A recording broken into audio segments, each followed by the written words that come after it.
Mga ka-travel buddy, andito naman tayo. Let's go see the Monte Maria located sa Batangas City. So alam nyo ba that this tower is the tallest statue of Virgin Mary in the world? Grabe pala, no? Located dito sa Pilipinas yan. And Monte Maria International Pilgrimage and Conference Center, simply known as Monte Maria, is a township project and pilgrimage site in Batangas City, Batangas, Philippines. And sobrang ganda niya at ang travel time from Manila ay 3 to 4 hours. Galing naman kami ng Silang, so kami ay mga 1 hour and 45 minutes namin trinavel. Tingnan nyo, ganyan siya kalaki. Sobrang taas niya. Pagdating namin, siningil kami ng parking fee na 50 pesos. Walang entrance fee, parking fee lang meron. Pagdating namin, ginagawa yung glass walk, so hindi siya available. And dati available siya, pero ngayon, I think nirenovate siya. And ito yung itsura ng church sa loob. So, dito siya sa first floor. Meron silang mass Friday, Saturday, Sunday.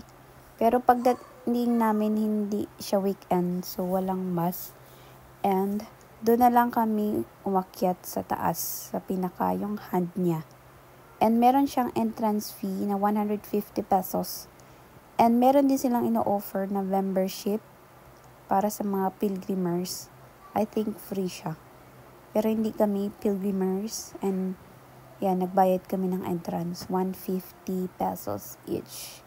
Sa bata, wala namang bayad. At pagdating namin dito sa pinakataas, 17th floor siya. Ito yung hand niya. Ayan.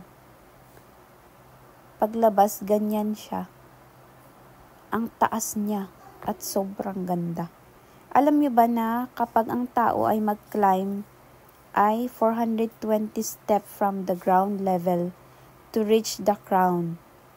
Basta hindi siya gagamit ng elevator kasi may elevator. So, 420 steps. Ganun kataas yung statue. At pagdating namin, maulan-ulan, kaya ganyan yung itsura namin, parang mga basang sisiw. Nakakatuwa si baby kasi nag-e-enjoy siya dito. Hindi pa niya maintindihan yung Mama Mary. Pero yung si Jesus, Brother Jesus, yan, naintindihan naman niya. At yun yung ginagawa, yung glass walk, on renovation pa siya. Kitang-kita sa taas ng statue siya, pinakataas.